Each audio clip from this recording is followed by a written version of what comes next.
which was also mentioned in my speech in the budget. I think that is something which one would have been outside of the government thought you would have made such a step, or you would have taken such steps long ago, because you want efficient use and dispersal of monies and a timely dispersal rather than as per the book, uh, crediting accounts where they lie parked.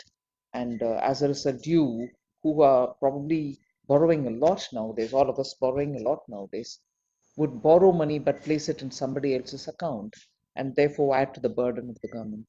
You would have thought, one would have thought that these are things which government would have achieved a long time ago, but it took a challenge of a pandemic for you to understand the need and appreciate the need to act expeditiously on that matter. And therefore, the TSA, I would think, is a great systemic reform that the civil accounts have adopted. And on that, the government itself would end saving a lot of money and making value for money for everybody.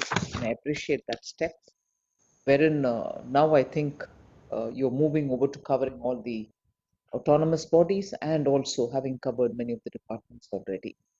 So extending it to another 40 autonomous bodies by the Independence Day of this year marks a very big, I would think, an achievement which is necessary for a systemic reform within the civil accounts. Many other things can be said about the way you have worked. To keep it short, I would only say there are three things which we need to have as expectations for ourselves. One is to make it more paperless and also transparent and user friendly, which is what you've also shown your commitment in your presentation. Adapt more and more technology, and technology is like, as they say in one of the metaphysical expression people say, when you're running in a conveyor belt kind of situation, the target keeps moving further and further away from you, but you, in spite of that, still taking the race towards the target. Technology is one such a thing.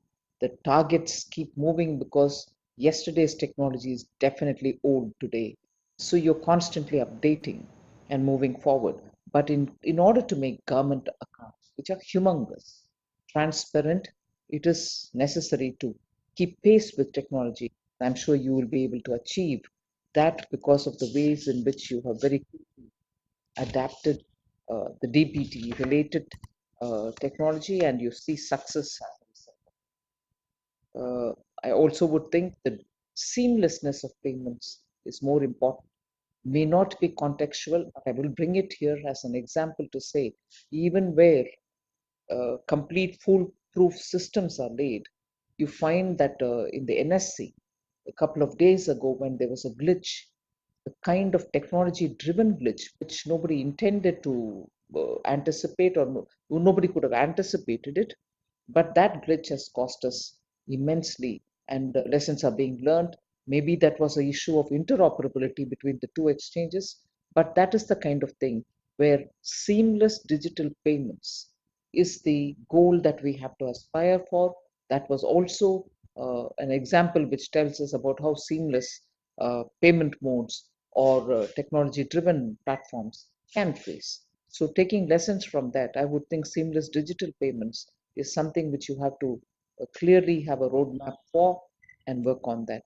And finally, I think greater integration with Department of Expenditure, greater integration and greater consultation with states and central government departments will be a critical thing for your being on the top of things. So you have shown great tenacity during the pandemic. You've not given us 1 minute's concern as to how the government expenditure is going to be undertaken, because during the COVID period, it was government expenditure, which I strongly believe being done, undertaken on a timely fashion, which gave the necessary succor for the people, particularly those in the bottom rung of the economy. So if you during this period, I'm sure you will also take up future challenges, same level of tenacity and alacrity. So I'm confident by the next Civil Accounts Day, most of those wish lists that you may have, I may have, or the Expenditure Secretary or the CAG may have about the civil accounts itself will all be fulfilled.